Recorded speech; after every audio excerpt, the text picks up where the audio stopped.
Bom, no final da aula passada, né, uma questão que vai ser fundamental no Kant, né, é a tal revolução da maneira de pensar, né, que ele vai propor, digamos assim, como uma tentativa, né, pelo menos essa é a forma como ele a trata no segundo prefácio da Crítica da Razão Pura, que é o que significaria essa mudança, né? Ela significaria a inversão, né, da posição do sujeito e do objeto, né? Então, ao invés da metafísica, né, dessa que no fundo é a própria filosofia também, né, se regular pela natureza do objeto, né, e isso eu estou pensando do ponto de vista do conhecimento, né, ela, na verdade, ela tem de passar a se regular pela natureza da constituição das nossas faculdades, né? E aí a primeira pessoa do plural é importante, né? Porque tratam-se das faculdades humanas, né? Racionais humanas, né? Portanto, de alguma maneira, as faculdades do sujeito transcendental, né? Quer dizer, porque no limite a inversão que está sendo feita, né? Essa revolução na maneira de pensar, é exatamente a revolução da posição do sujeito em relação ao objeto, né? Então, quer dizer, de alguma forma, a crítica da razão pura vai ter de mostrar como, né, essas faculdades, né, elas vão tornar possível a constituição, né, do objeto, né? Do ponto de vista da matemática, o Kant vai falar numa construção do objeto, né? Então nós teremos uma construção do objeto geométrico, né? A construção, e na física nós também teremos a constituição do objeto da física, né? O grande problema é a constituição do objeto metafísico, né?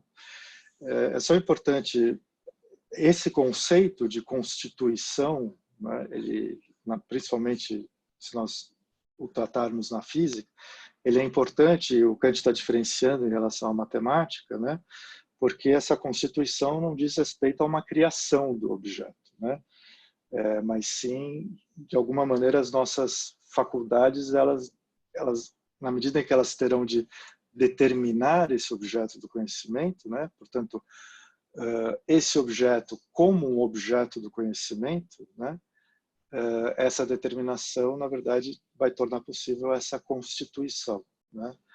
E isso traz algumas questões com as quais eu não vou trabalhar, mas que talvez seja importante mencionar, que são as questões que estão ligadas à filosofia da representação, né? Quer dizer, o Kant está trabalhando com essa ideia de representação, eu vou voltar a ela daqui a pouco, né? Então vai ser uma nova maneira de pensar a representação, né? E tentar fugir de um conceito dos conceitos, né, de representação que estavam postos ali no século XVII, né? Uma das maneiras também da gente compreender a crítica da razão pura é que o Kant está dando uma solução, né, ao problema da representação que havia surgido no século XVII. O que significa isso, né? A relação entre a ideia, né, e o ideado, né? Quer dizer, como é que se dá a relação entre a ideia e as coisas, né? Por que o nosso pensamento, de alguma forma, se relaciona, né, e necessariamente com as coisas, né? Por que a representação que surge no nosso pensamento se refere, né, necessariamente às coisas, né? Então, os filósofos do 17, né, vão tentar dar uma resposta a isso, e para o Kant essa resposta é bastante complicada, né, e ele vai ter de dar uma nova resposta a isso, né? Bom, Então, o que vai acontecer, né? Com essa mudança, e aqui eu gostaria de salientar, né, uma certa linha de entendimento a respeito dessa mudança, né? Essa mudança é uma mudança de perspectiva, né? Ela é uma mudança de ponto de vista, né? Antes de ser uma mudança ontológica, na verdade, e por isso mesmo que o Kant utiliza, né? Eu não sei se eu cheguei a esse ponto na última aula, mas é por isso mesmo que ele utiliza a analogia dessa mudança do modo de pensar na metafísica com a Revolução Copernicana, né? Com a Revolução de Copérnico. Né? Para o Kant, o que o Copérnico fez? Né? Ele tirou o espectador da sua posição imóvel, né, para pensar as órbitas celestes, né, e coloca esse espectador em movimento. Né? Portanto, óbvio, né, isso tem como consequência a saída da Terra do centro do universo, né, e a saída do próprio ser humano, né, do centro do universo. Né? Então, e essa ideia, né, de que o espectador está em movimento, ela vai ser importante na analogia, porque o entendimento, né, como faculdade intelectual do conhecimento, o entendimento ele vai ser caracterizado, né, não mais como uma substância, como muitas vezes foi caracterizado, né, anteriormente, mas ele vai ser caracterizado fundamentalmente como uma atividade. Né? Isso vai ser importante. Né? Então essa ideia da constituição do objeto, ela vai depender muito, né, dessa atividade do entendimento. Né? Bom, quando Kant pensa, então, essa mudança de posição, né, essa mudança de ponto de vista, né, ele vai, então, ter de pensá-la exatamente a partir das faculdades do conhecimento da razão. Né? Então, em primeiro lugar, ele vai ter que repensar essas posições em relação à fonte sensível do conhecimento. Né? Eu não sei se eu cheguei a mencionar isso na última aula, eu acho que eu mencionei, né? Nós teremos duas fontes do conhecimento. Né? Uma fonte sensível, que é a sensibilidade, muitas vezes também o Kant fala em intuição, né? E aqui a intuição não tem nada de intelectual, né? A intuição diz respeito à sensibilidade, né? E a segunda fonte, que é o próprio entendimento, né? Que no primeiro momento é caracterizado como entendimento lógico, né? Porque ele funciona, né, de uma maneira lógica, ele vai funcionar a partir de conceitos, ele vai funcionar a partir de juízos, né? E ele vai funcionar a partir de inferências, né? Ou até mesmo de silogismos. Né? E ele vai ter que pensar essas duas e a razão, né? que de alguma maneira vai também aí eu não estou pensando exatamente na razão como um conjunto de todas essas faculdades, né? O próprio Kant nem sempre faz essa distinção, né? A gente precisa, quando a gente lê a Crítica da Razão Pura ou outros textos do Kant, a gente tem que compreender aí os conceitos no seu contexto, né? Porque muitas vezes ele mistura, né, palavras que têm o mesmo significado, e quando a gente lê em alemão, pior ainda mais a questão. Né? Mas, enfim, então a razão, na verdade, vai ser uma razão, nesse momento, né, que eu estou pensando aqui no segundo prefácio, vai ser uma razão que está descolada do elemento sensível. Né? Bom, então ele vai primeiro ter que pensar essa questão da intuição. Né? E a questão da intuição, ela vai ser pensada a partir dos seus princípios. Né? Então, se nós temos uma razão, né, como eu disse na semana passada, que está refletindo sobre si mesma, né, que está fazendo uma crítica sobre si mesma e, portanto, reflete sobre si mesma, mas, ao mesmo tempo, né, ao refletir sobre si mesma, ela está refletindo sobre os seus objetos, né, de conhecimento, né, no caso da razão teórica, né, essa reflexão ela vai ter como ponto de partida os princípios dessas faculdades, né? Quer dizer, quais são os princípios ou as regras fundamentais da intuição, né? Quais são os princípios ou as regras fundamentais do entendimento, né? Quais são os princípios ou regras fundamentais da razão, dessa razão descolada do sensível, né? Que nós podemos chamá-la também de razão especulativa, né? Bom, do ponto de vista da intuição, né, o que o Kant vai dizer, né? É óbvio que aí nós teríamos que, para aprofundar isso, entrar na estética transcendental, que é o momento que ele discute isso, né? Eu não vou fazer isso, porque isso levaria muito tempo. Mas ele vai chegar ao quê? Né? Ele vai ter que chegar por meio de uma apresentação, né?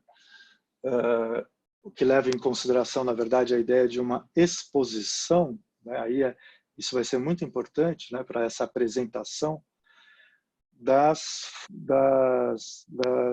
fontes a priori, ou dos princípios, ou das regras a priori da intuição, né? Essas regras a priori da intuição, ou esses princípios a priori da intuição, são as formas tempo e espaço, né? Então, tanto o tempo vai ser importante, inclusive para ser pensado como sentido interno, né? Quer dizer, então tudo aquilo que nos afeta no tempo, né? E o espaço vai ser uma característica do nosso sentido externo, né?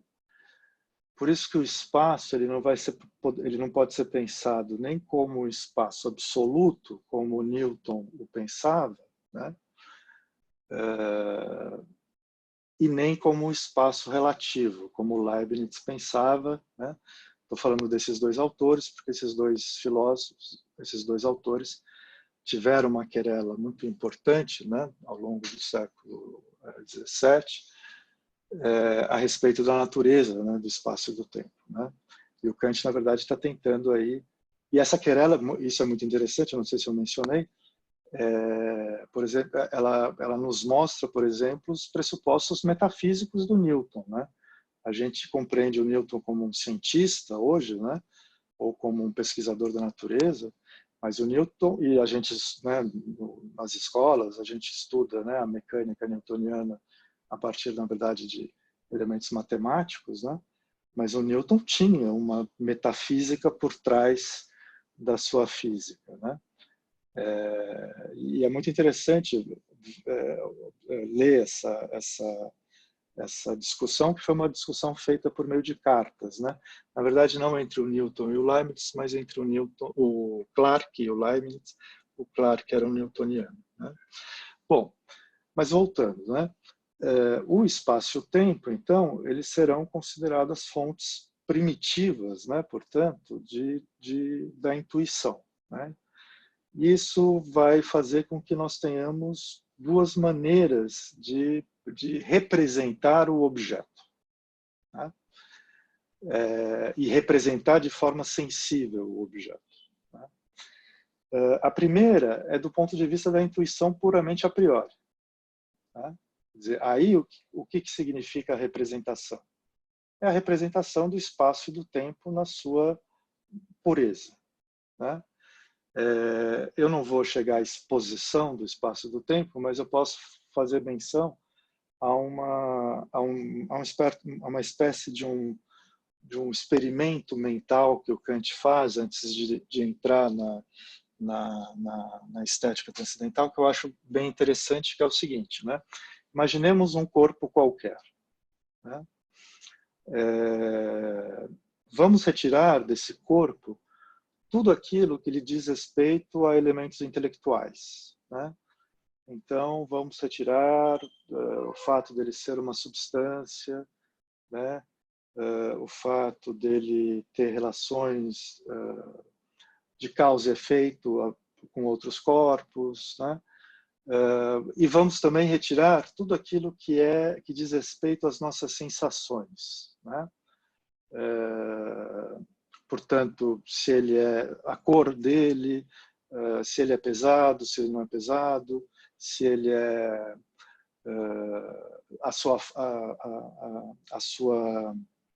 o seu cheiro, etc. Vamos tirar tudo de empírico, né? Que está relacionado a esse corpo. O que sobra? Né? Sobra a extensão. Né? Sobra uma figura e uma extensão. Né? Ora, o que nós podemos pensar disso? Né? Até porque, para ele ser um corpo, ele necessita de uma extensão. Né? Ora, então o que o Kant, na verdade, está pressupondo com esse experimento, né, mental? Ele está dizendo, ora, quais são as condições de possibilidade desse corpo? Né? Ora, a condição de possibilidade desse corpo é o espaço. Né? Porque se a gente chega à extensão e à figura, aonde está essa extensão e essa figura? Essa extensão e essa figura se encontram no espaço. Né? Então, é o espaço que, de alguma forma, está organizando, né, a maneira como nós nos relacionamos ou com os objetos geométricos, né, ou com os objetos empíricos, na forma como eles nos aparecem. Tá? Então, aí nós temos, né, uma primeira... bom, e o que o Kant vai insistir, mais uma vez, que essa intuição é a nossa intuição. Né? A intuição humana, ou a intuição de um ser que é finito. Né? Então, que é um ser racional finito. Né? Bom, só que, para que nós tenhamos conhecimento do objeto, né, não basta apenas a fonte sensível. É necessária também a fonte intelectual. Portanto, é necessário o entendimento. Né? O tal do Verstand, né? do Kant vai trabalhar. Né? Bom, o entendimento ele vai se apresentar de duas formas. Né? Numa primeira forma, ele vai se apresentar como um entendimento lógico. Né? Então, ele vai funcionar, como eu disse, a partir de conceitos, a partir de juízos, fundamentalmente, né? E a partir de inferências. Né? O grande problema, né? E esse é um grande problema da crítica da razão pura, né? Que foi muito criticado já desde Hegel até o século XX, né?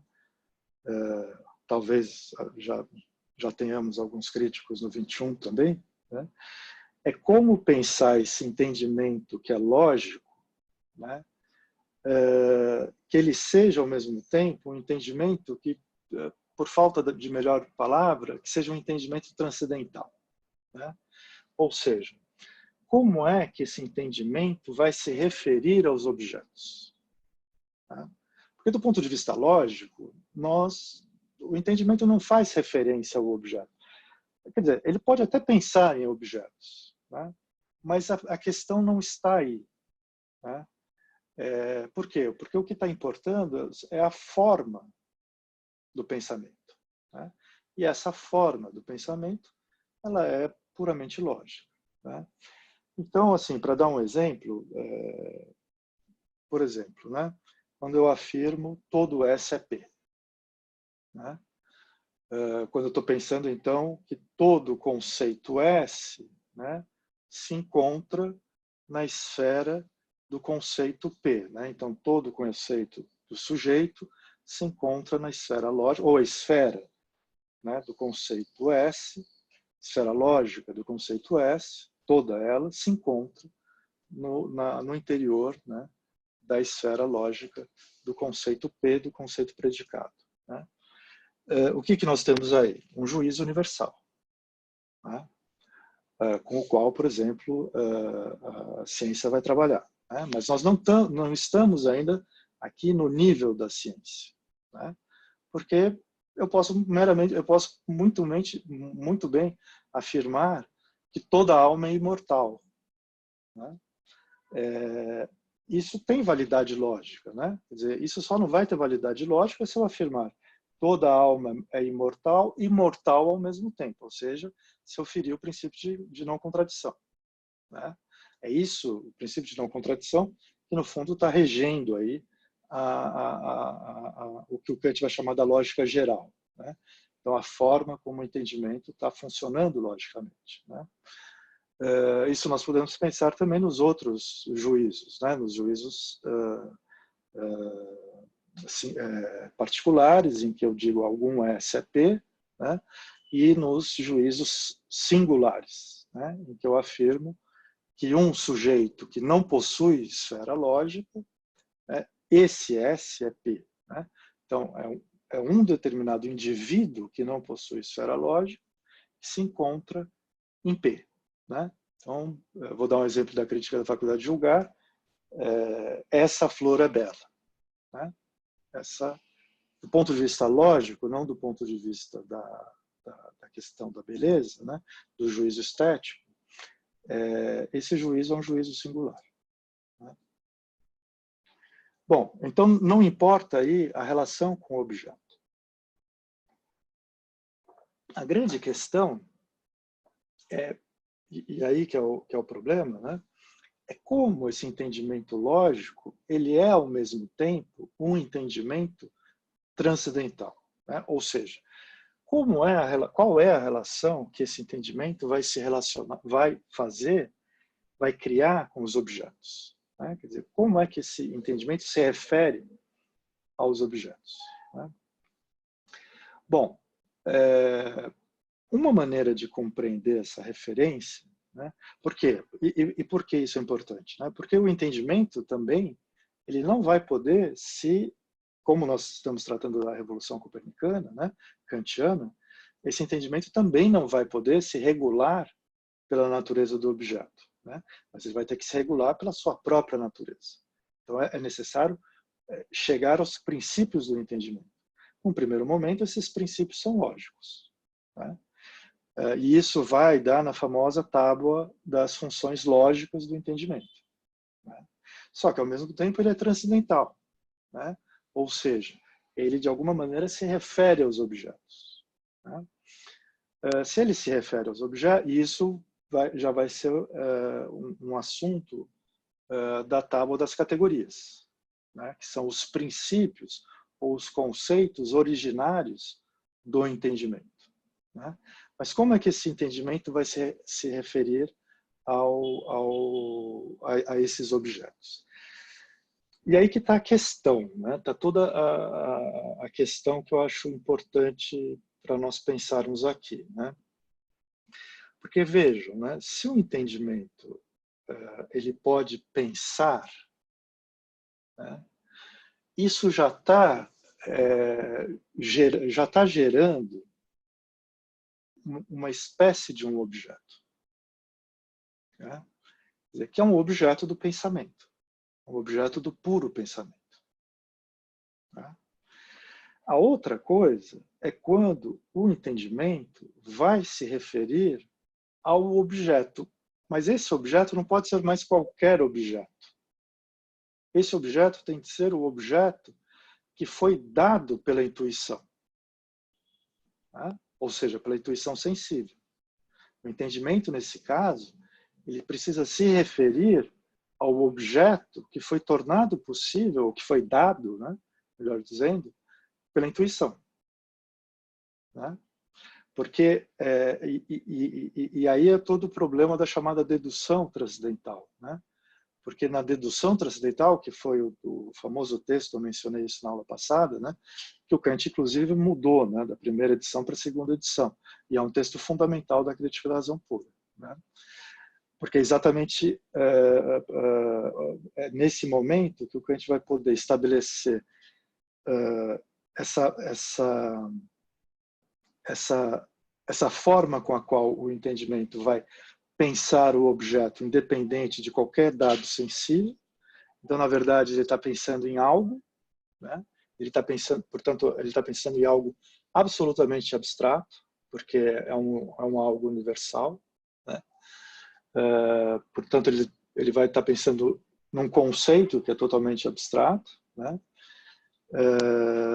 Ou ele vai se referir ao objeto que é fornecido pela intuição, né? Então, de alguma maneira, a dedução transcendental ela vai ter que mostrar essas duas formas, né?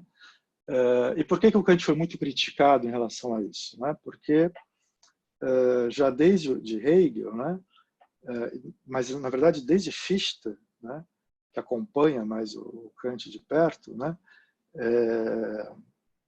A grande crítica vai ser a seguinte, quer dizer, o Kant teria tirado a tábua categorial, ele teria deduzido, digamos assim, a tábua categorial da tábua lógica, mas ele não teria deduzido a tábua lógica, né? Hoje em dia nós temos vários comentadores também que questionam essa leitura, né? Eu, por exemplo, eu prefiro afirmar que, na verdade, nós temos uma espécie de cooriginariedade entre as duas tábuas, né? Quer dizer, elas fazem parte do pensar, né? Mas elas, de alguma maneira, como elas fazem parte do pensar, elas de alguma forma são cooriginárias, né? Só que uma é puro pensamento, a outra vai tornar possível o quê? O conhecimento do objeto. Só que para ela tornar possível o conhecimento do objeto, né, o entendimento vai ter que se referir de alguma forma à intuição, né? Para que então nós tenhamos, né, o objeto do conhecimento ou o objeto da natureza, né, do conhecimento do conhecimento da natureza, né? Bom, o que está acontecendo aqui, né? Nós temos, é possível pensar, ou é possível inferir disso, né, que nós teremos não mais um objeto unívoco, né, mas como eu gosto muito de falar em aula a partir de um comentador que eu acho muito importante, foi professor da filosofia, que é o Rubens Rodrigues Torres Filho, o objeto se torna equívoco, né, porque ele não vai ter mais uma unidade absoluta, né? O objeto ele vai poder ser representado de duas maneiras possíveis, né? A primeira maneira diz respeito à forma como ele está sendo dado na intuição e pensado pelo entendimento. Aí nós teremos o objeto do conhecimento, né? Mas nós teremos também um objeto que é produto do nosso puro pensamento, né? E que, portanto, não diz respeito nenhum à intuição e à sensibilidade, né? Então, de uma maneira geral, de uma maneira mais abstrata, né, o que nós podemos dizer?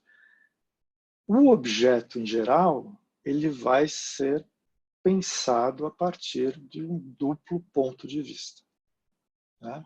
Quer dizer, é o mesmo objeto que vai poder ser esse objeto que passa, né, pela intuição e pelo entendimento, e um objeto que é fruto do mero pensamento, né?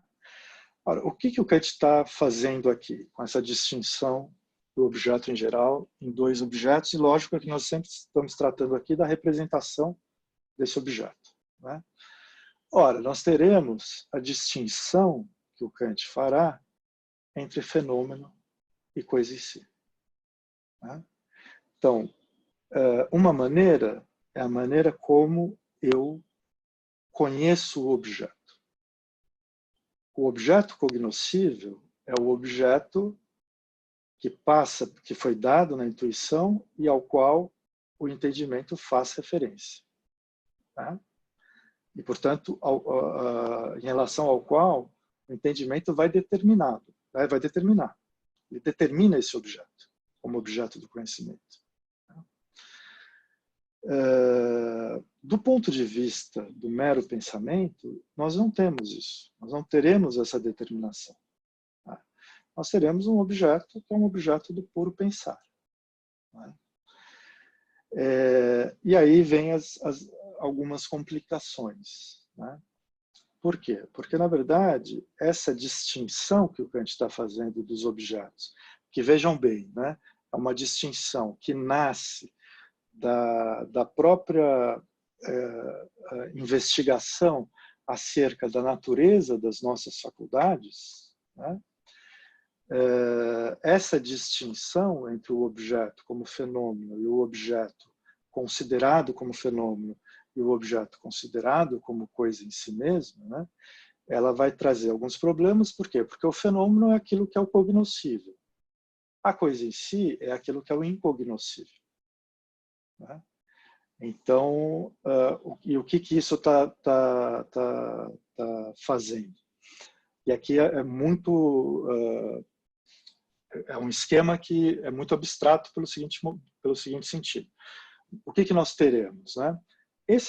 Os objetos do conhecimento, eles, na verdade, eles estão confinados, digamos assim, a uma determinada região do nosso conhecimento, né? Do nosso entendimento, né? Ou da nossa razão, né? É lógico que essa região não é uma região real, né? Do espaço real, né?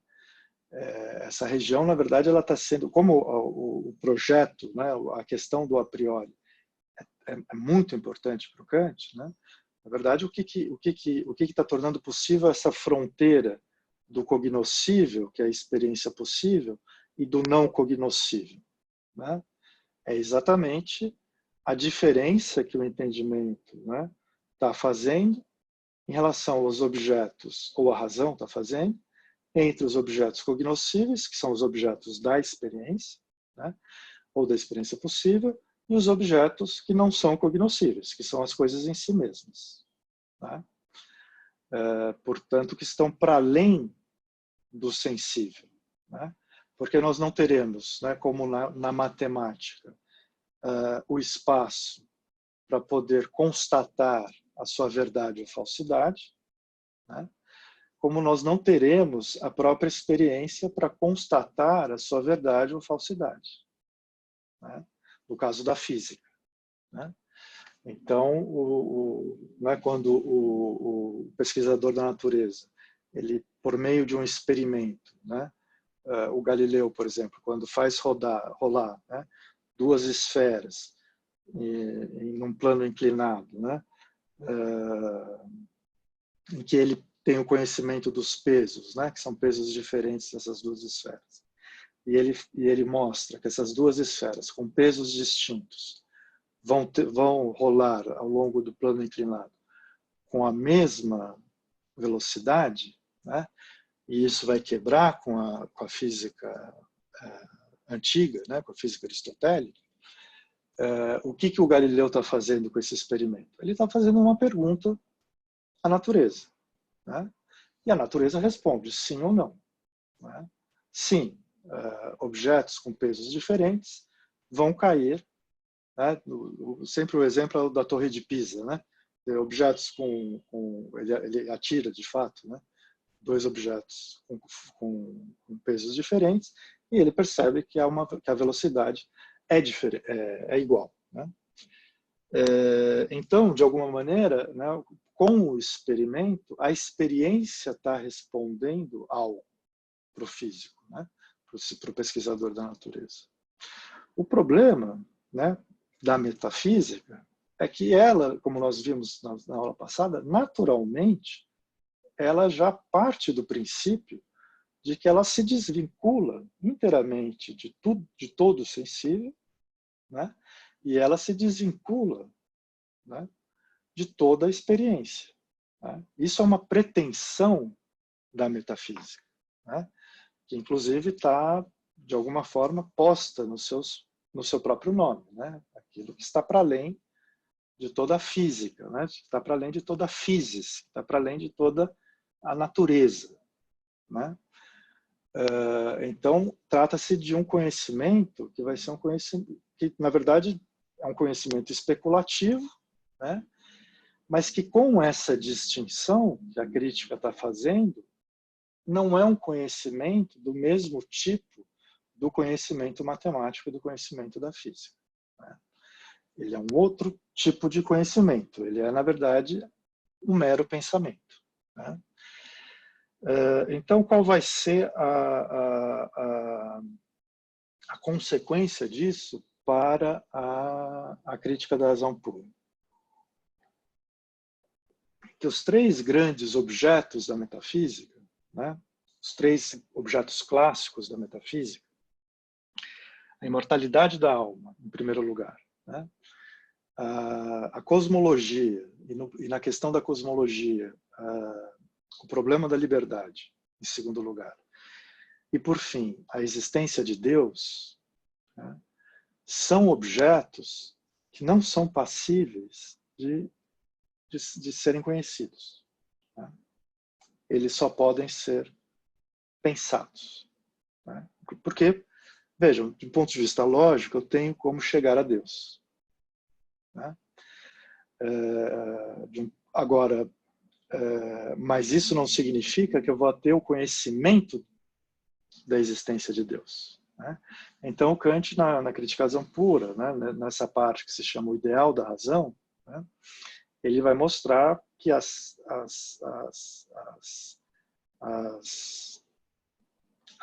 principais, né, provas da existência de Deus, né, são, na verdade, provas que falham do ponto de vista do sistema kantiano, né? Eu vou dar um exemplo, enfim, né, ele vai trabalhar com uma causa, eu acho interessante falar dela porque ela voltou, né, e voltou de uma maneira muito aterrorizadora, né, que é a prova chamada prova físico-teológica, né? Então, pelo fato de eu observar que há uma perfeição na natureza, né, eu vou ter que pensar necessariamente num Criador, né, já que a natureza é perfeita, ela se mostra perfeita para nós, né, eu vou ter que, então, pensar no Criador dessa natureza, né? Então, lá no final do século XVIII, o hoje chamado design inteligente, né, já estava sendo criticado, né, porque não é ciência, né? Isso é, no máximo, um pensamento, né, que está sendo, em que nós temos um conceito de causalidade, né, mas que está sendo utilizado para além, né, do sensível, né? E, na verdade, o que o Kant está mostrando aí é que, na verdade, há uma mistura de elementos intelectuais com elementos empíricos, né? Por quê? Porque quem está defendendo essa tese exatamente não está pensando nessa distinção que a crítica faz, que a razão faz na crítica, né? Entre o que está no interior da experiência, e, portanto, é objeto do conhecimento, e o que está para além da natureza, e para além da experiência, e que é objeto do puro pensar, né? A grande questão, né, na semana passada eu fiz uma pequena introdução, né, das várias leituras que foram feitas do Kant, né, ou de algumas leituras que foram feitas do Kant. A grande questão, ou uma das grandes questões da crítica da razão pura, é exatamente o que significa, né, o que está para além da experiência, né? Porque, vejam, de um ponto de vista meramente positivista, né, como o Kant foi lido no início do século XX, né, a dialética transcendental ela é meio deixada de lado, né? Quer dizer, vários autores vão tentar fazer o quê? Vão tentar mostrar que a tábua categorial, né, tábua das categorias, que está lá no início da analítica transcendental, ela, no fundo, está fundamentando a física newtoniana, né? Portanto, ela está fundamentando uma racionalidade, né, que é própria à ciência, né? Nesse caso, a física newtoniana e a física matemática, né? Mas o problema dessa leitura é exatamente que ela deixa, né, de lado, digamos assim, esse espaço, porque no fundo esse espaço que é o próprio espaço da metafísica, né? O que o Kant está fazendo agora é colocando os objetos da metafísica no seu devido lugar, né? Ou seja, naquilo que está para além da experiência, né? Do ponto de vista das nossas faculdades, daquilo que o entendimento, na medida em que ele faz referência ao tempo e ao espaço, né, ele não tem como conhecer. Né? Porque esses objetos e as coisas, esses objetos tomados como coisas em si mesmos, né, eles não se encontram no espaço e no tempo. Né? Quer dizer, como é que eu vou, se nós pegarmos o exemplo da alma imortal, né? Como é que eu vou pensar uma alma que é imortal no tempo? Quer dizer, desculpa, como é que eu vou conhecer uma alma imortal no tempo? Eu não tenho, há um limite aí, né? De alguma forma. Por quê? Porque na medida em que o tempo diz respeito ao meu sentido interno, e na medida em que o tempo diz respeito à minha própria subjetividade enquanto ser racional finito, né? Portanto, a nossa constituição subjetiva, né? Eu não tenho como chegar à prova da imortalidade da alma, né? Porque eu vou estar trabalhando com dois elementos que são muito distintos. Né? Eu vou estar tomando a alma por algo que eu não tenho como conhecê-la. Né? Eu vou estar predicando algo à alma que eu não tenho como predicar do ponto de vista do conhecimento, né? A sua imortalidade. Então, na verdade, o que isso é? Isso é um problema da própria razão. Né? Agora,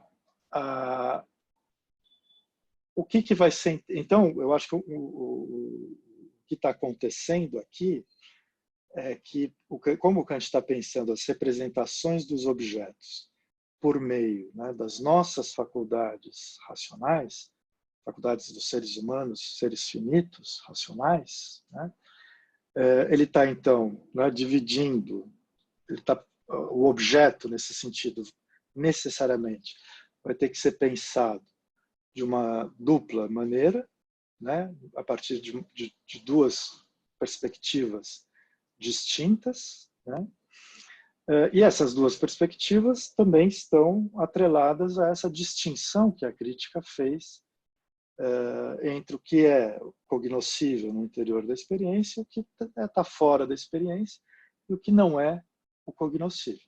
Né? Então a gente já vê aí que há um ataque muito forte, né, ao conhecimento da metafísica. Né? No entanto, isso não significa que ela não tenha um lugar. Né? Ou seja, porque na medida em que ela é natural à razão humana, né, essa nossa necessidade de ultrapassar a experiência possível, né, como isso é natural à razão humana, então é preciso descobrir o que significa isso. Né? O que significa esse impulso, né, para além da experiência? Né? O que está por trás, né, desse impulso? Né? Bom, na questão da cosmologia, né, e aí eu já entro, eu vou tratar isso rapidamente para a gente entrar na questão da moral e da ética, né? O que o Kant vai dizer na terceira antinomia da razão? Né? O que vai ser uma antinomia? Né? Vai ser exatamente no momento em que a razão vai chegar a duas proposições que são contrárias. Né? Ora, a razão, por um lado, ela vai dizer que no mundo, eu vou citar aqui a tese, né, do terceiro conflito das ideias transcendentais da antinomia da razão pura. A tese é a seguinte, né? A causalidade, segundo leis da natureza, não é a única a partir da qual os fenômenos, né, do mundo possam ser deduzidos em seu conjunto. Para explicá-los é também necessário assumir uma causalidade por meio da liberdade. Então a tese, ela está defendendo a liberdade. né? Nem tudo no mundo funciona a partir de causas eficientes, né? Então, nem tudo no mundo funciona a partir das regras da natureza, né? E vejam, né? Como é que como essa proposição é possível? Porque a própria crítica da Zampura chegou, né, a provar, né, que é possível vincular o conceito de causalidade ao tempo, né? Não era exatamente isso que era o necessário para o conhecimento, né? Essa referência do intelectual ao sensível, né? Ora, se eu faço a referência do conceito de causa e efeito ao tempo, isso significa que no tempo as relações são sempre relações mecânicas, né? E, portanto, não há liberdade. Porque se houver liberdade, então nós vamos ter que acreditar em milagres. Porque a natureza não vai funcionar a partir de exceções, né? Como a gente está no paradigma da física clássica, né? No paradigma newtoniano, quer dizer, a natureza precisa ser pensada como uma continuidade, né, mecânica, né? Inclusive, isso vai ser importante para o próprio pesquisador da natureza, né? Quer dizer, é a forma com a qual ele tem de prever, de fazer hipóteses, inclusive, né, a respeito da natureza, né? Se tem algo que não muda, é que ela é mecânica, né? Bom, só que a razão, por um outro lado, afirma a possibilidade da liberdade, independentemente dessas causas mecânicas, né? E, por outro lado, na antítese, né, o que a razão vai afirmar a partir da seguinte proposição? Não há liberdade, e tudo no mundo acontece segundo leis da natureza, né? Bom, a resolução desse conflito ela é um tanto também complicada, mas como é que a gente pode pensar a forma com a qual o Kant resolve essa questão, né? Ora, ele resolve essa questão a partir da distinção que ele havia feito, né, lá na analítica transcendental, ou na própria estática transcendental, ele já faz essa distinção, entre o que é o fenômeno e o que é a coisa em si, né? A liberdade vai ter o seu lugar, que é esse lugar que está para além do campo da experiência,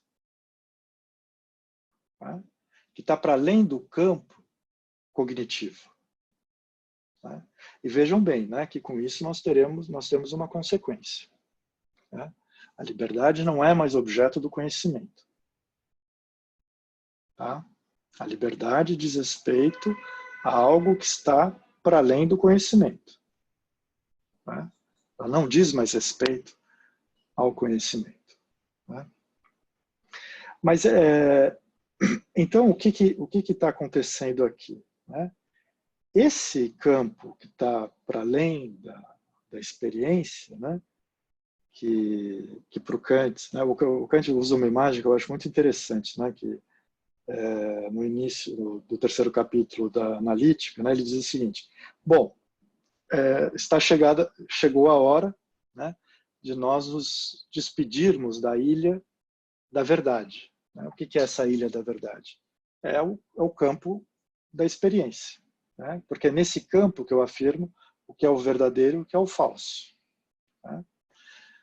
Porque eu tenho a constatação do que é o verdadeiro e o que é o falso, né? Então ele diz, bom, agora chegamos ao momento de nos sairmos, né, da ilha e nos aventurarmos num mar revolto, né,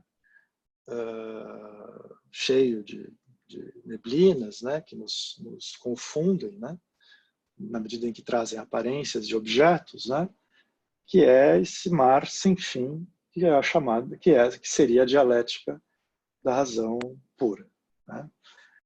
Então a gente já vê aí, né, que o campo que está vinculado ao conhecimento é um campo pequeno, né? Quer dizer, é uma ilha, né, no interior, no mar, um vastíssimo mar, né? Só que esse mar causa problemas para o nosso entendimento, né? O que é interessante, então, é que no caso da terceira antinomia, né, vai ser um pouco diferente do caso da primeira e da segunda antinomia, ele tem como pensar, né, a liberdade independentemente do tempo, né? E é isso que a gente vai ter que discutir um pouco quando a gente chegar na questão da ética, né? Por quê, né? Porque é possível pensar para o Kant, é possível pensar uma causalidade que está fora do encadeamento temporal, né, da sucessão temporal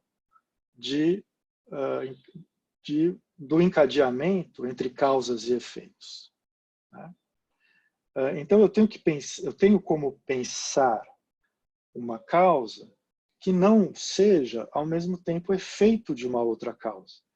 Ou seja, eu tenho como pensar uma causa incondicionada, né? Que esse é o grande problema da metafísica, né? A metafísica sempre tende ao incondicionado. É natural a ela, isso, né? Ou seja, dada uma certa causa, o que a metafísica vai fazer? O que o pensamento metafísico vai fazer?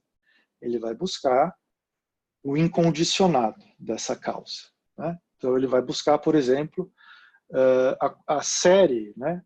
A totalidade da série causal que tornou possível aquela causa ou aquele efeito, né? Ou ele vai ter que pensar um ser que está para além dessa causa, mas que de alguma forma está causando essa série, né? E com isso ela se desenvolve, né? Mas novamente, né? Isso nos leva a necessidade de um conhecimento dessa série que nós não temos enquanto seres racionais finitos, né? Nós não temos como colocar essa série, né, no tempo, né? Então, como é que a liberdade se salva aí, né? Como é que a liberdade vai ser salva, né? Ora, a liberdade é uma causa que está para além do campo da experiência. Então, a liberdade é algo que não é um fenômeno, mas ela diz, de alguma forma, ela diz respeito às coisas consideradas em si mesmas, né? Vejam, o que está tornando possível isso é o nosso pensar aqui na crítica da razão pura, né? Então, o que ocorreu? O que ocorre aqui na terceira antinomia, né? Há um lugar em que a liberdade é um possível lógico, né? Então, vejam, na crítica da razão pura, o Kant não está lidando com a liberdade ainda no sentido que ela vai a qual, né, que vai ser dado a ela nos textos sobre ética, né? Na verdade, a liberdade aqui está sendo pensada do ponto de vista da cosmologia, né, da totalidade dos fenômenos, do ponto de vista do mundo, de uma totalidade, né? E a liberdade aí, ela não vai ter um lugar de um ponto de vista fenomênico, mas ela vai ter um lugar do ponto de vista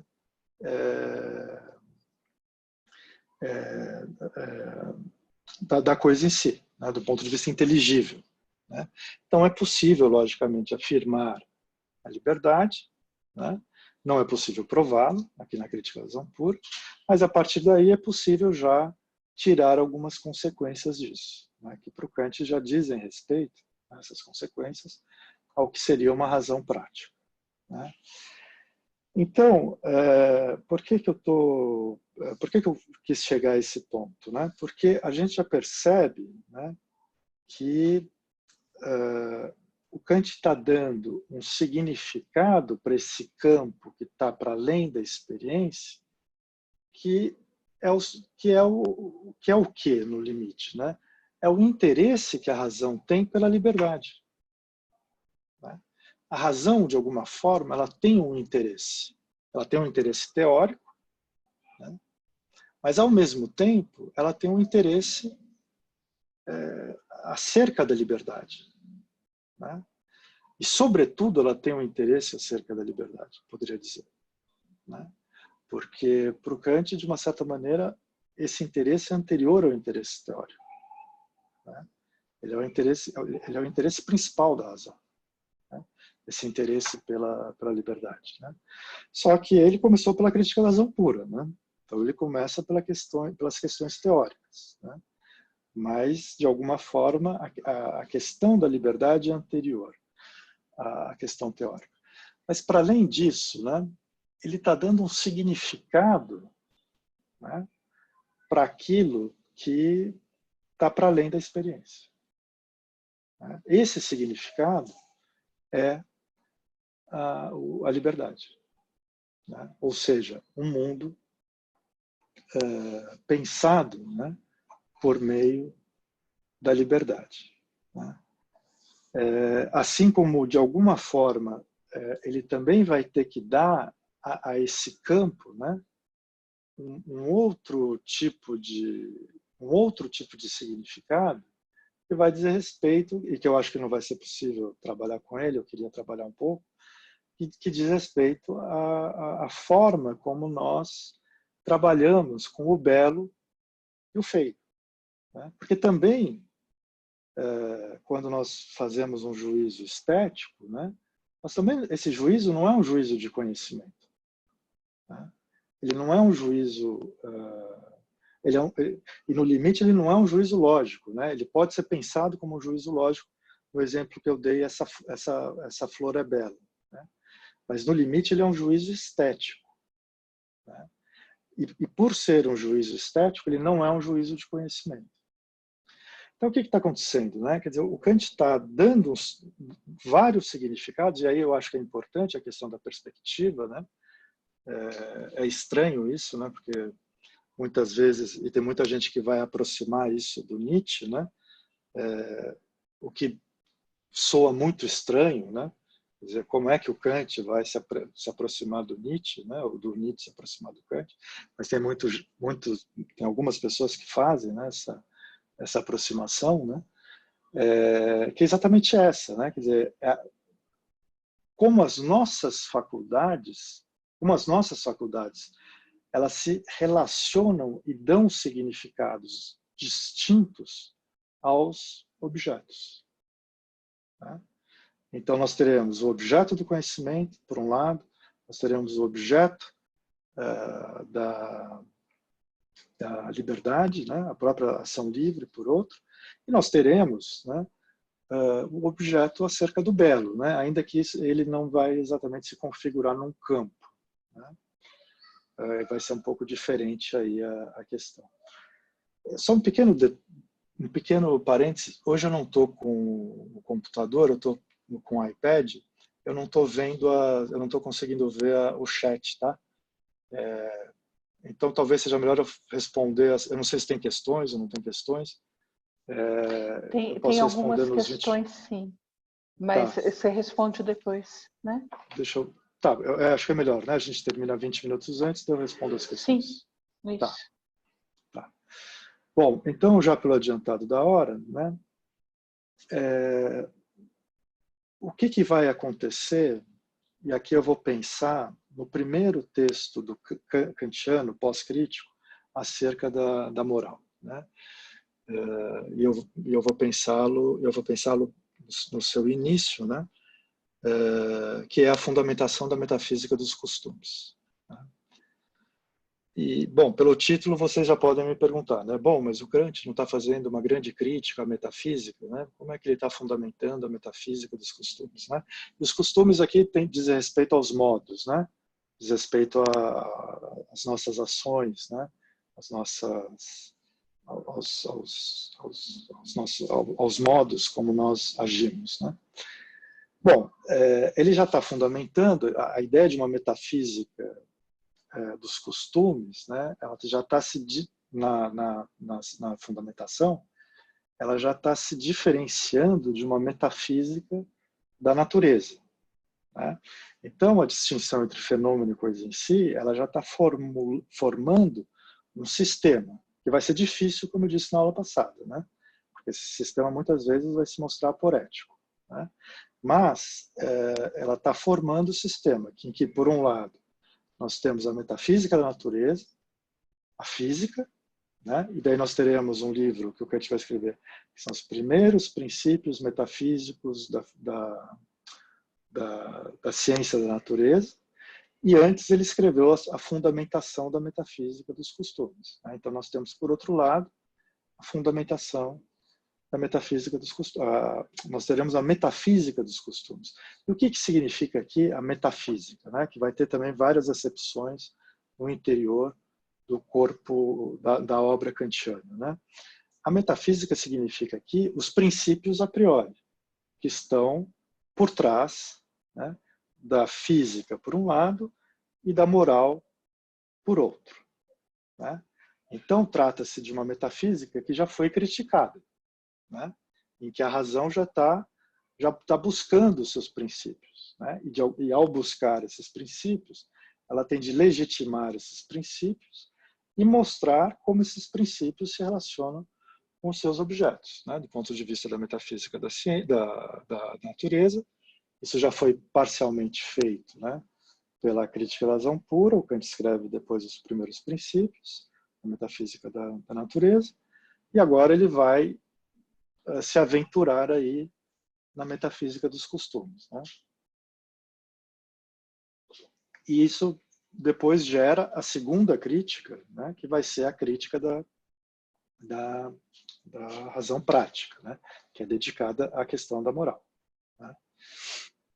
E em que a solução, né, das questões do princípio moral, né, vai ser diferente da formulação que ele deu na fundamentação da metafísica dos costumes, né? Estou falando isso para a gente ver por que o sistema é aporético, né? E ele precisa repensar os problemas, né? Então, a solução da fundamentação não é exatamente a solução que é dada na crítica da razão prática, né? Bom, mas na fundamentação, o Kant inicia a fundamentação com uma frase que é bastante instigante, né? Em que ele diz o seguinte, né?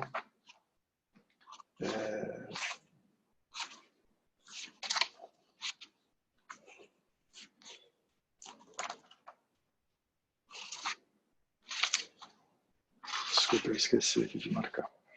Ele diz o seguinte: não há nada, em lugar algum, no mundo e até mesmo fora dele, que se possa pensar como sendo irrestritamente bom, a não ser tão somente uma boa vontade, né?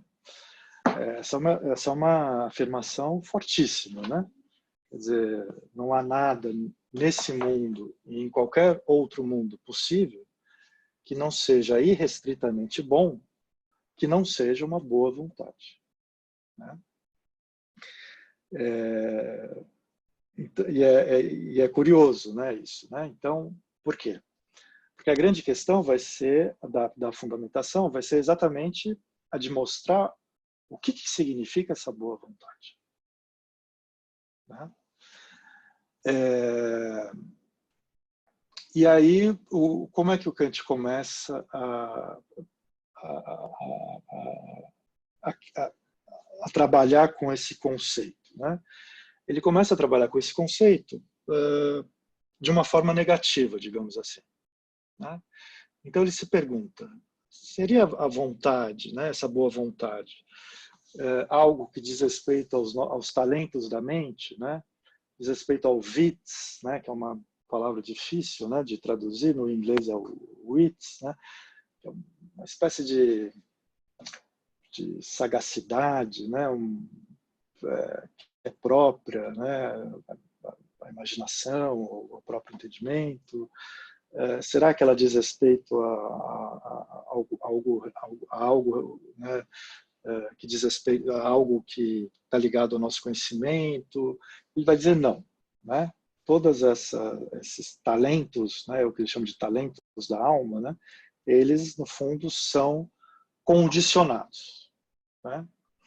Por quê? Porque, de alguma forma, eles vão se referir a um objeto, né? Aí eles perguntam, mas, bom, e daí a pergunta principal é a seguinte, né? Estaria, então, a boa vontade seria, então, a felicidade? Tá? E aí são duas questões que estão envolvidas, né? A primeira é que ele está indo contra, né, com isso, porque ele vai dizer que não, né? Porque ele está indo contra a noção de ética antiga, né? Se nós pensarmos, por exemplo, na ética aristotélica, né, a ética aristotélica está muito ligada à noção de eudaimonia, né, que pode ser traduzida por felicidade, né? Quer dizer, nós enquanto cidadãos, né, gregos, nós somos virtuosos, né, na medida em que nós tornamos a cidade feliz, né, a comunidade feliz, né? E porque cada um de nós tem, né, enquanto seres livres, né, no interior dessa comunidade, né, e ele está diferenciando aí o Aristóteles, né, o ser livre é o homem, né, e portanto não é nem a mulher, nem as crianças, nem os escravos, né, são os homens, né, que são os seres livres aí, né? E como não há uma distinção clara, né, entre o que é a ética e o que é a política, né, quer dizer, o cidadão é o cidadão virtuoso na medida em que ele está contribuindo com suas ações, para a comunidade, né? E a comunidade mais perfeita, como o Aristóteles diz lá no início da política, é a cidade, é a polis, né? Bom, para o bem ou para o mal, a modernidade quebrou exatamente isso, né? Ela quebrou não só a ideia desse vínculo, né, entre ética e política, né? Então, desde Maquiavel, né, a gente já tem isso de alguma forma, né, se rompe, né? A virtude do príncipe não é a virtude no sentido ético ou moral, né? A virtude do príncipe é a tomada de poder e a permanência no poder, né? E, enfim, e com a filosofia política moderna, né? Isso né, vai contra toda a filosofia grega, né? E vai quebrar essa noção, essa ligação, né, da virtude com a política. Por quê? Porque também está surgindo a ideia do indivíduo, né? E com a modernidade, o indivíduo sempre vai ser anterior à cidade, né? Então, quer dizer, isso a gente já percebe no Hobbes, né? Na Guerra de Todos contra Todos, né? No Rousseau nem tanto, mas o Rousseau começa com o problema do indivíduo, né, para chegar à República, né? No Locke vai ser pensada uma questão mais liberal, né? Quer dizer, a ação do indivíduo, né, ela vai se dar, mas ela vai se dar independentemente, né, ela vai estar mais próxima, ela vai ter como modelo mais próximo o estado de natureza do que exatamente o estado civil, ou ainda, né, o estado civil de alguma forma precisa se aproximar, né, do que seria o estado de natureza. Bom, o Kant com isso, né, nós teremos duas consequências aí, por isso que eu fiz esse assassinato nessa conceitual, com essa volta aos gregos, né, e passagem pela filosofia política moderna. Porque, para o Kant, por um lado, a moral, né, pensada como boa vontade, ela não será a felicidade, né? Por quê? Porque a felicidade ela sempre vai depender de um objeto, né? E ela vai depender também, ela vai se diferenciar em cada indivíduo, né? Eu dou sempre o exemplo boboca em sala de aula, né? Mas que funciona um pouco, né? Quer dizer, nós temos, por exemplo, indivíduos que comem chocolate e isso faz feliz, né? Os fazem feliz, né? Como nós temos indivíduos que não comem chocolate porque a felicidade está em, sei lá, ser um atleta, né? De alto rendimento, sei lá. Então, quer dizer, o chocolate, ele não pode ser, né? Ele não vai ser algo universal para todos, porque é isso que está em jogo, né? A ética aqui, ela vai se diferenciar também da ética antiga, né? Porque ela não vai ter a cidade como seu parâmetro, né? Ela vai ser uma ética que vai estar vinculada a todos, né? E cada um de nós tem uma certa noção de felicidade, né? E muitas vezes essa noção de felicidade vai trazer elementos empíricos como a brincadeira com o chocolate, né? Então, a felicidade para o Kant, mas isso não significa, eu acho que isso é importante dizer, né? Porque muitas vezes o Kant foi lido de uma forma muito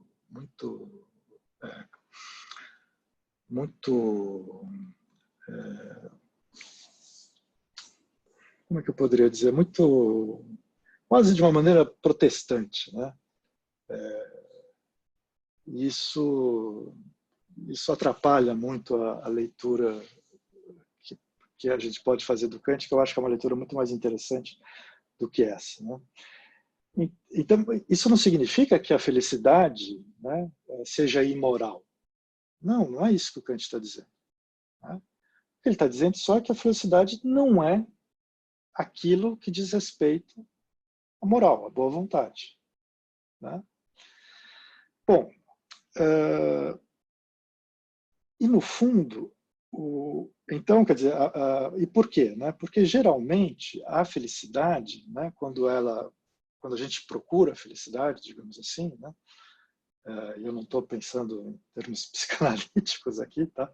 Pensando em termos kantianos, eu sei que a questão é muito mais complexa aí com vocês, ela sempre vai pressupor uma relação de um meio com um fim, né? Então, o que vai acontecer aí? A razão sempre vai ter que fazer um cálculo, né? Quer dizer, se o meu fim é o comer o chocolate, eu sempre preciso, né, de um meio para atingir esse fim. Se não for o comer o chocolate, eu vou ter de sempre, né, me exercitar para atingir um determinado fim, né? Isso vai diferenciando, né, o que é a ação moral, a ação que não é moral, né, da ação moral. Por quê? Porque na ação não moral, né, e aí nós não estamos trabalhando com ação imoral, tá? Quando nós estamos trabalhando com essa ação que não é moral, né, nós estamos trabalhando com esse cálculo, né? Agora, do ponto de vista da ação moral, qual vai ser a questão? Que essa ação ela tenha um valor em si mesma, né? Então, ela não tem um valor, daí voltamos, né? A forma como ele estava pensando a boa vontade. Ela vai ter que ter, e mesmo a apresentação da primeira frase, quer dizer, ela não pode ter um valor condicionado. A felicidade tem um valor condicionado, porque como nós temos que fazer um cálculo, né, para atingi-la, né, eu sempre vou ter uma condicionante, né? No caso da ação moral, eu não posso ter essa incondicionante. Ela precisa ser incondicional. Por isso que ele está falando lá no início, né, que a boa vontade é sempre irrestritamente boa, porque ela é incondicionalmente boa, né? Então a gente volta lá mesmo ao problema da terceira antinomia, né? Quer dizer, de alguma forma, né, a liberdade ela vai ter que estar fora do campo da experiência, né? Porque, no limite, né, a liberdade está sendo lá pensada pela razão. E aqui ela vai ser o quê? Uma atividade livre da razão. Só que uma atividade que vai pressupor, ou que vai ter como consequência uma ação, né? Bom,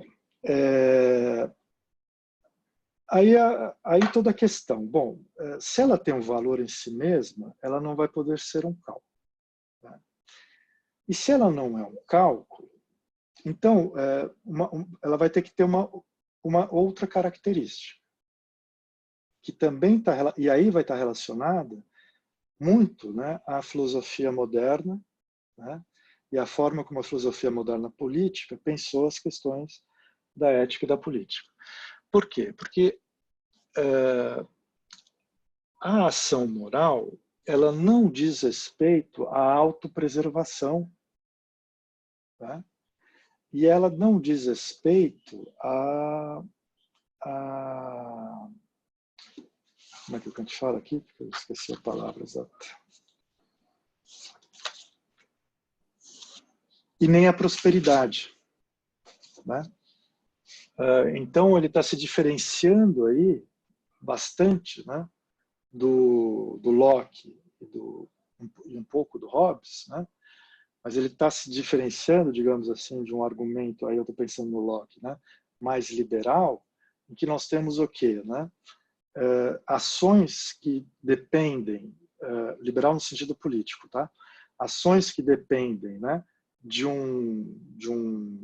que tem, desculpa, como fim a autopreservação, portanto a sua própria vida, e a prosperidade, né, o ganho, né? Isso está muito mais ligado à felicidade, principalmente no mundo moderno, né, do que exatamente à moral, né? Bom, então, o que nós temos, né? Como é que nós poderíamos pensar, né, de um ponto de vista de regras, né, essas ações? E como nós estamos trabalhando com o negativo, né, a gente ainda não tem uma noção exatamente do que seria essa regra que está por trás da boa ação, né, que está por trás da boa vontade, né? O que nós sabemos é que o que está relacionado àquilo que não é moral é sempre um cálculo, né? Se eu quero X, então eu faço Y, né? Trata-se sempre de uma forma hipotética, né? Em que eu tenho sempre um antecedente e um consequente, né? Dado o antecedente, eu tenho o consequente, né? Dado o consequente, eu vou ter que procurar o antecedente para chegar ao consequente, né? Modus ponens, modus tollens aí, né? Se pensarmos de um ponto de vista lógico, né? O problema é que, como a ação moral, né, ela vai ter que ter um valor em si mesma, né, ela vai ter que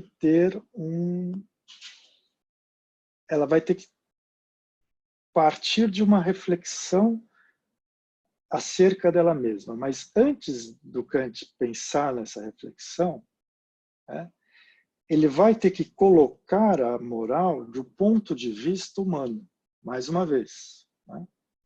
Quer dizer, não se trata de pensar a moral de um ponto de vista do que está para além do humano, né?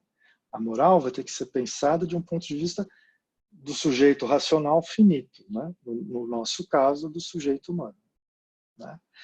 Como o sujeito humano, aí eu acho que para o bem, não é um sujeito perfeito, né? Ele muitas vezes vai buscar a felicidade, né? Então, em primeiro lugar, como é que o Kant vai pensar, como é que ele vai pensar a ação moral? Ele vai pensar a ação moral por meio do conceito do dever. Então, eu devo fazer X. Se no primeiro caso se eu quero Y, faço X. No segundo caso, eu devo fazer X. Tá? E é exatamente, está surgindo então essa noção de dever. Né? Lá na Crítica da Razão Pura, um pequeno parênteses, né? Quando ele chega à possibilidade da liberdade, ele consegue já mostrar duas maneiras de representação do mundo. Né? O mundo como ele é, que é a representação que a física faz do mundo, né? Que a física newtoniana faz do mundo, e o mundo como ele deve ou deveria ser, que já é a representação que leva em consideração a liberdade.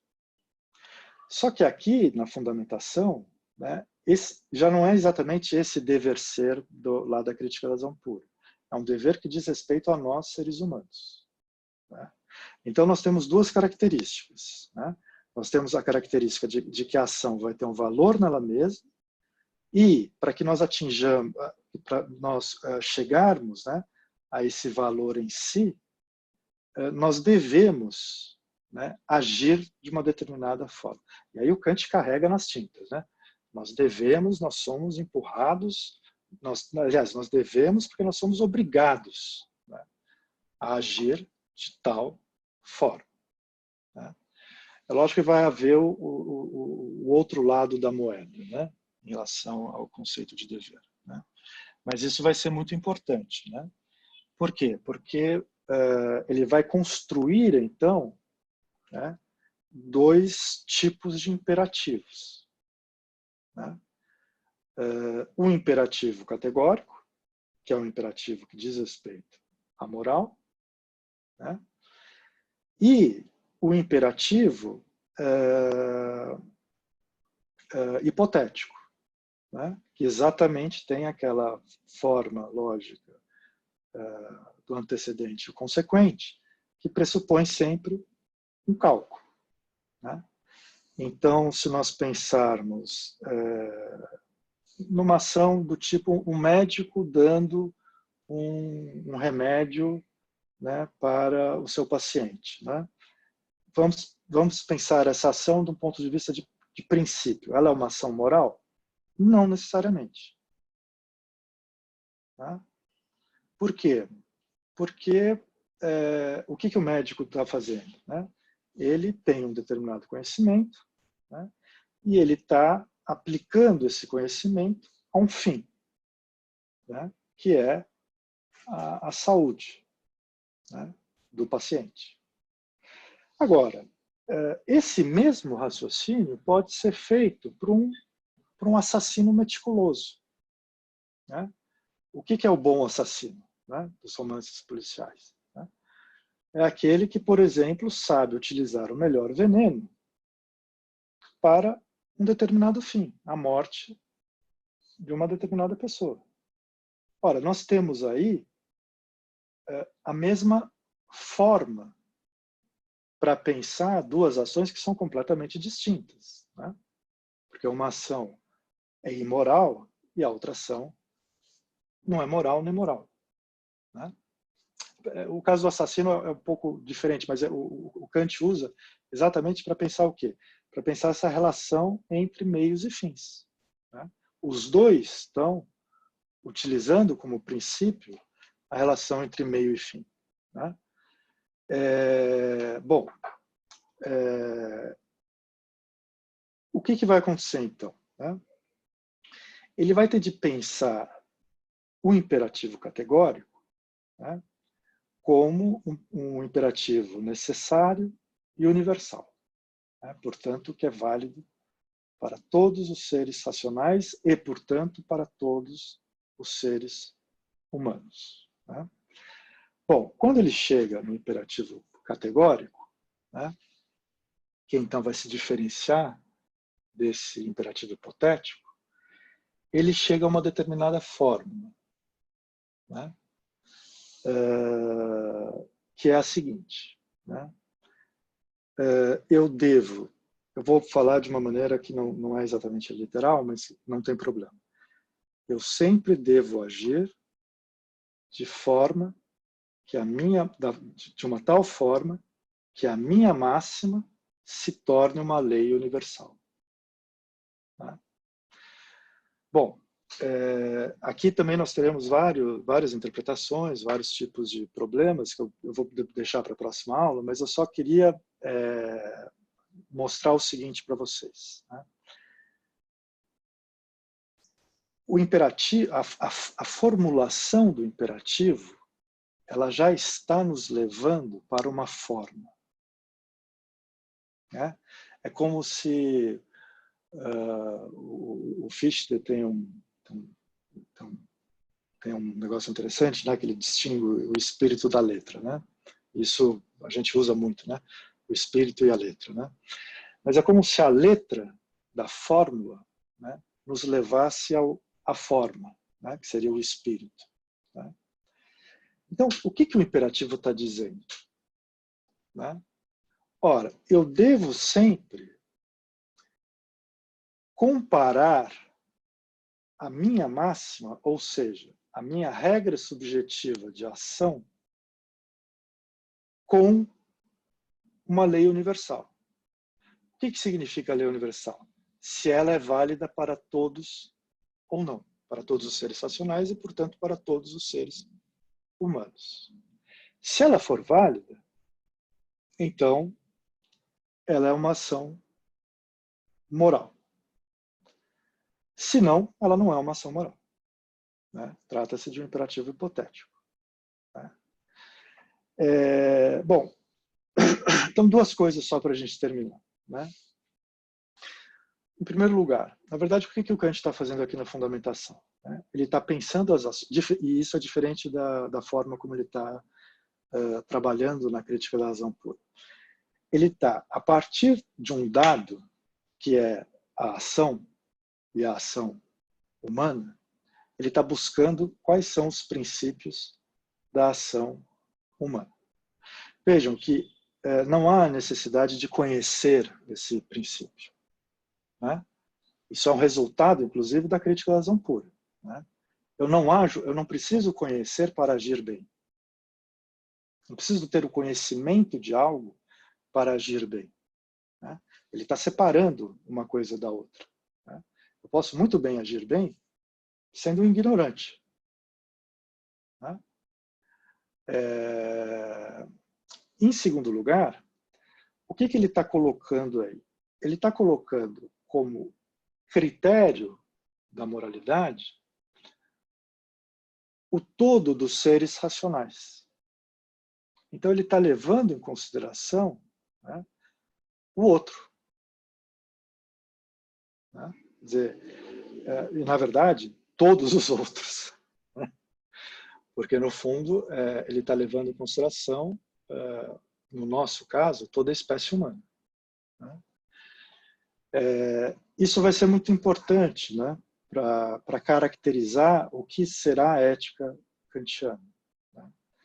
Porque ela vai ser uma ética de tipo universalista, né? Ela já não vai ser uma ética que está ligada a um determinado grupo, a uma determinada comunidade, a uma determinada cidade, etc., né? Eu não me torno ético na medida em que haja o desenvolvimento da cultura ou haja um desenvolvimento da educação. São coisas distintas. A ética não é a cultura, a ética não é necessariamente a educação. A ética é outra coisa, né? Até porque a cultura pode estar... Quer dizer, na verdade não é exatamente a cultura, quer dizer, a ética não é a civilização, né? Porque a cultura, de alguma forma, pode fazer parte da civilização, mas a ética não é necessariamente uma consequência da civilização. E, portanto, ela também não é uma consequência da educação. Porque qualquer um pode ser ético, né? Então, o que é importante para ele? Chegar a esses princípios, né? Porque esses princípios é que, de alguma forma, estão por trás, né? Que estão regulando, né, as nossas ações, né?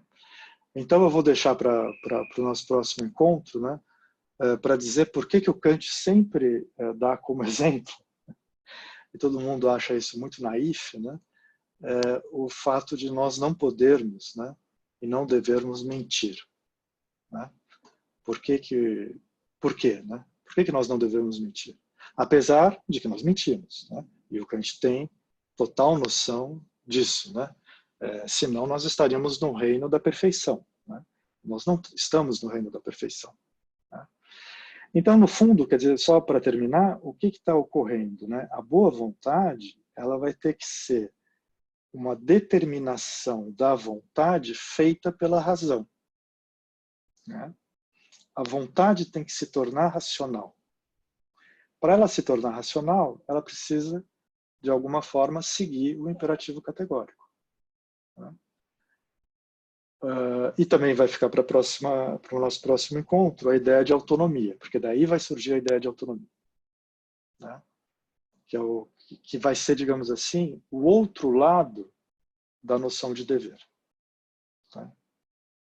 E que eu acho que é um conceito fundamental, inclusive para nós pensarmos, né, a filosofia política contemporânea, né?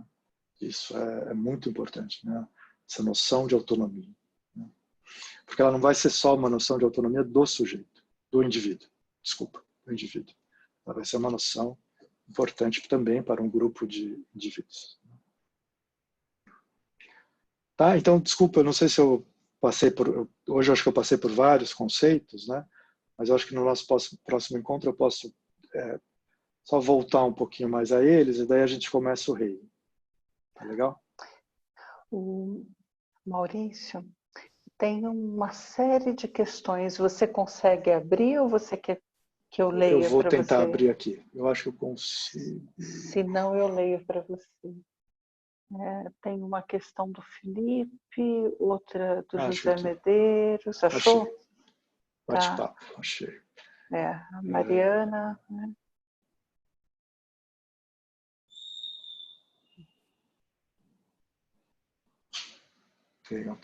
Se fosse possível se pensar nesses termos, qual seria o lugar da psicanálise? Além da experiência ou algo cognoscível? Eu acho que uma das consequências, né, aí a gente vai pensando de uma maneira mais geral, né, eu vou fugir um pouco, sair um pouco dos contornos aí da filosofia kantiana, mas de uma maneira geral, o que está acontecendo, né?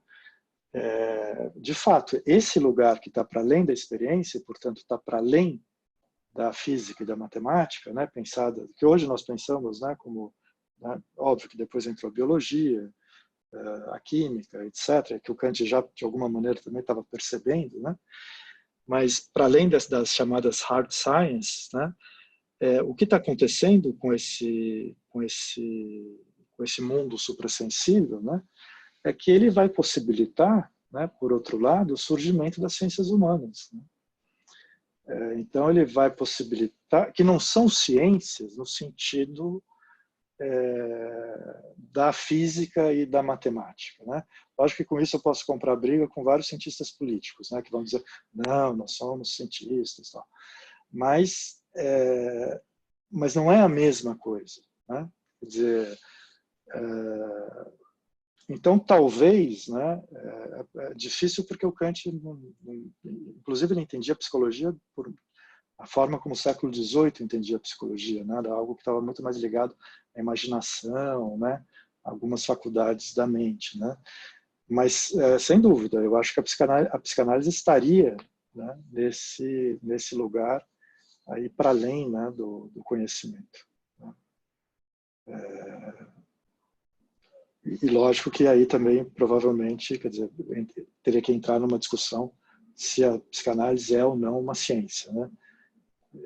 Aí eu não tenho competência também para dar muito palpite sobre isso, né?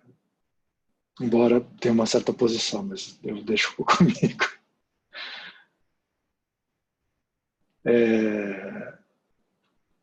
Fazendo uma comparação, não sem alguma violência, mas que poderia ter algum... eu não sei se eu passei. Tá. Fazendo uma comparação, não sem alguma violência, mas que poderia ter algum valor didático. A noção de fantasia da psicanálise é atravessável de limites variáveis. O fenômeno em Kant não é atravessável, necessariamente não ultrapassado. O sujeito kantiano humano está inexoravelmente preso dentro desse aquário transcendental, e por isso tal sujeito jamais será capaz de ver a coisa em si. Sim, eu não vou entrar na questão do fantasma, porque para mim, enfim, embora eu tenha algum conhecimento, saiba assim, de um pouco de orelhada, mas eu não vou me atrever a falar sobre isso. Eu acho que nós pensarmos o sujeito transcendental, digamos assim, fechado num aquário, é platonizar demais o Kant, né?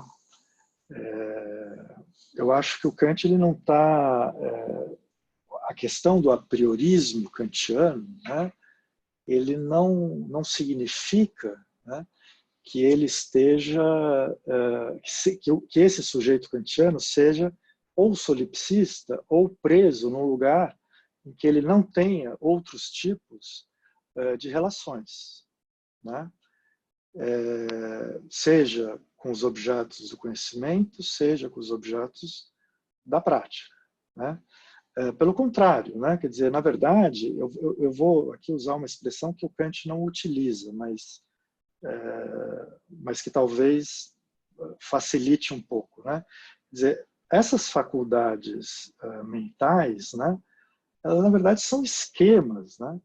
Elas quase são estruturas, né, com as quais nós nos relacionamos com o mundo, né? Que essas estruturas, elas não são mais... A estrutura não está mais no interior do objeto, digamos assim, mas ela está no interior do sujeito, né? Essa estrutura a priori, né? Isso que eu estou chamando. É difícil usar esse conceito, porque vai surgir depois o estruturalismo, né? Mas se a gente pegar mesmo o Lévi-Strauss, né? O Lévi-Strauss faz uma brincadeira num determinado momento que ele diz, bom, a antropologia é um transcendental sem o sujeito, né? Então, quer dizer, eu, pelo menos a forma como eu entendo Kant, né? Esse a priori é sempre uma estrutura com a qual o sujeito vai se relacionar com os demais sujeitos e com o mundo, né? Então aí, para mim, assim, ele não estaria fechado, né? Uma outra questão que eu acho daí do ponto de vista da moral, né, que eu acho importante, que aí é uma questão que sempre surge, né, quando eu trabalho essas questões morais, né, que é a questão do inconsciente, né? Quer dizer, porque, né, nós teríamos essas duas vias, né? Quer dizer, a via do imperativo categórico, a via do imperativo hipotético, né? E daí dizem, né? Bom, se você tem um inconsciente, se você tem um desejo, né, que está escondido, né, ou recalcado de alguma forma, então não necessariamente a sua ação é inteiramente racional, né? Então essa ideia de distinção, né, do imperativo categórico em relação ao imperativo hipotético, ela não seria, ela quebraria, né? Ela se quebraria. Sim, né? Embora eu acho também difícil fazer essa comparação entre o final do 19, 20 com o final do 18, né? Mas o que o Kant, na verdade, está dizendo é que esses são princípios possíveis para nós pensarmos as nossas ações, né? E como dizia o meu orientador, né, ele dizia, bom, a gente pode agir de uma determinada forma, achar que agirmos, que tenhamos agido, né, que a gente tenha agido de uma forma boa, né? No fim você vai lá no consultório do seu analista e descobre que tinha algo por trás que te fez agir daquela maneira, né? Óbvio que eu tô brincando aqui um pouco, né? Mas a questão do imperativo categórico, ela não é algo totalmente determinado, né? Senão nós seríamos deuses, né? E nós não somos nem deuses nem bestas, né? Nem animais, nós somos apenas seres humanos, né? Não sei se eu respondi, enfim, porque o problema do fantasma daí para mim realmente é muito... eu precisaria ler mais o Lacan. Posso interromper? Carla, eu queria fazer uma pergunta para você também, junto com o Maurício, justamente por essa questão do Kant com Sade, né? Porque me parece aqui, pegando o gancho dessa questão da coisa em si, que e da estrutura, né? Quando o Maurício estava falando agora do a priori como uma estrutura, é muito lacaniano, né? Desse ponto de vista, que ele até trouxe aí o Lévi-Strauss e o estruturalismo, né? Mas parece, se eu entendi bem o texto, alguma coisa do texto, que o Lacan vai aproximar o Kant com o Sade, um pelo imperativo categórico, o outro pelo imperativo do gozo. E o quanto nos dois tem o que está faltando é o objeto, né? Então, a lei moral para o Kant é sem objeto, entre várias aspas, né? Maurício vai me matar aqui se eu fizer essa leitura, é sem objeto, ao mesmo tempo que para o Sade também seria, né? Então, o fantasma, o desejo, isso que é inapreensível, incognoscível, também estaria na coisa em si e também estaria fora da lei moral para o Kant, porque a lei moral seria a estrutura, seria abstrata, a priorística, então independe do objeto. Eu queria só saber se é nessa linha mesmo que ele... Sim, é nessa linha mesmo o texto, Gabriela, viu? Porque até achei interessante essas coisas que o Maurício vai apontando, de justamente o que o Lacan está aproximando, né? E dessa coisa, dessa... do Kant, né? Não, é uma leitura, né? Exatamente, exatamente, né? Mas é legal porque acho ele que é também por aí. no Hegel depois. Esse texto talvez seja legal, né? A gente discutir depois de ter essas aulas. Sim, sim, é um texto muito interessante, eu gosto bastante.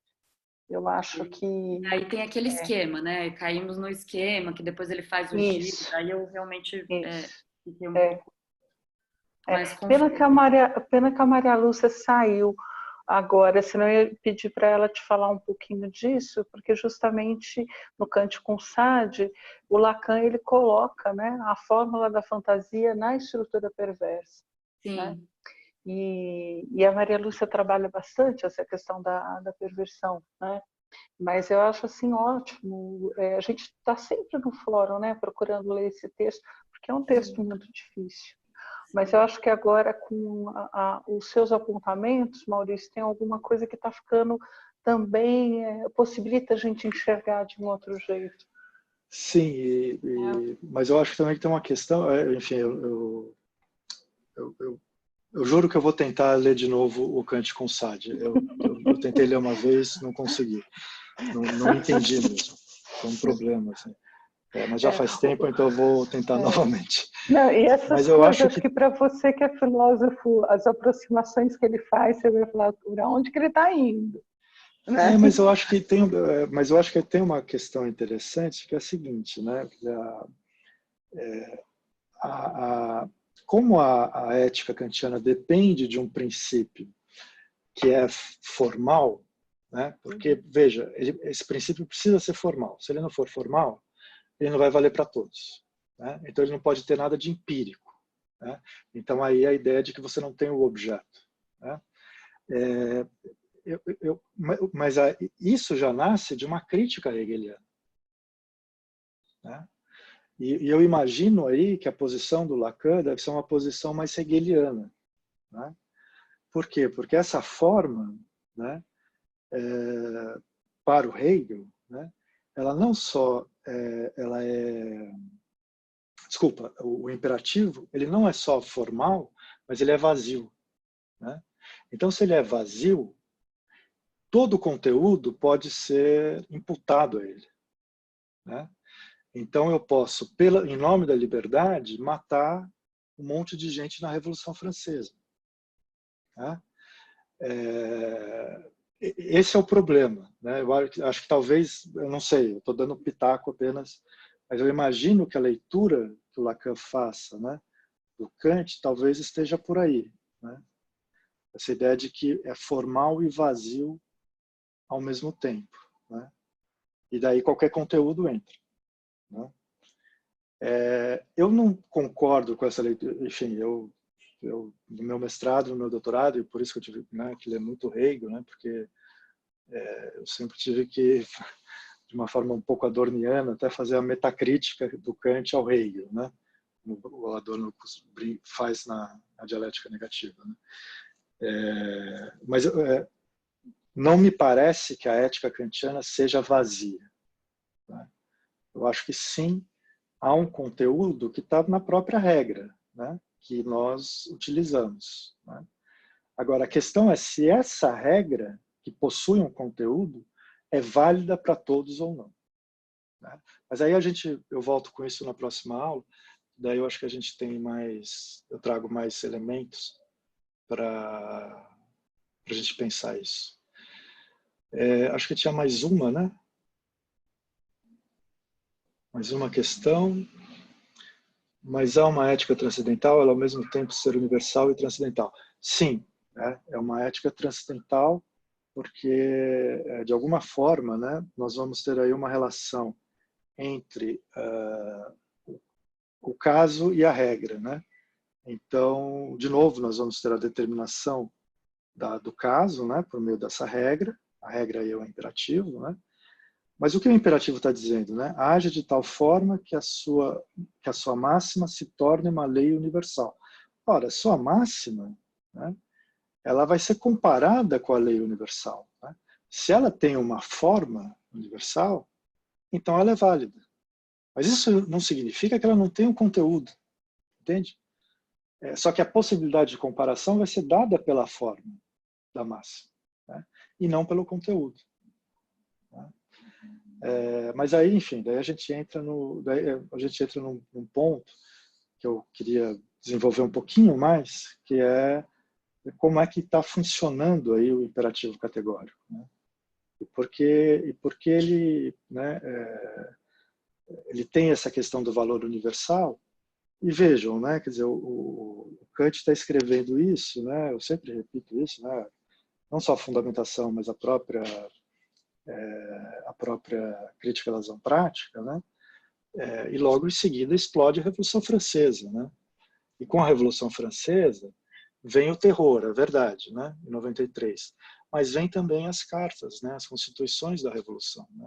E as constituições são os direitos humanos, né? São as primeiras versões dos direitos humanos, né? Então também não é à toa, né, que o Kant esteja pensando numa moral que já diz respeito, né, a toda a humanidade, né? Com todas as dificuldades que nós vamos ter aí, né? E isso é interessante por quê? Porque eu acho que vai ser interessante quando a gente discutir o Hegel, porque o Hegel vai ser completamente diferente disso, né?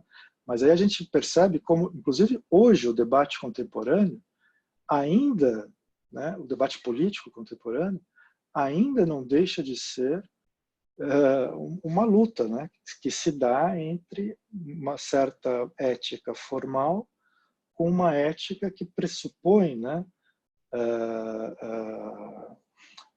a família, né, que pressupõe a ideia de família, que vai pressupor a ideia de uma comunidade, né, como cidade, a ideia de uma comunidade jurídica, né, e assim por diante, né? Eu acho que esse confronto, né, é muito interessante, né? E está posto aí hoje, né? Enfim, eu acho que hoje eu consegui segurar o tempo, né, minimamente. Nossa, certinho. Você acha que 2 horas é pouco? É bastante, não. mas é pouco. Assim, bom, então a gente continua semana que vem, né, Maurício, nesse horário. Muito obrigada. Obrigado a vocês. Vamos ler também, então, seguindo a sugestão da Gabriela, Kant com Sade um pouquinho, né, que acho que vai ajudar nesse debate que a gente vai ter. E até semana que fala.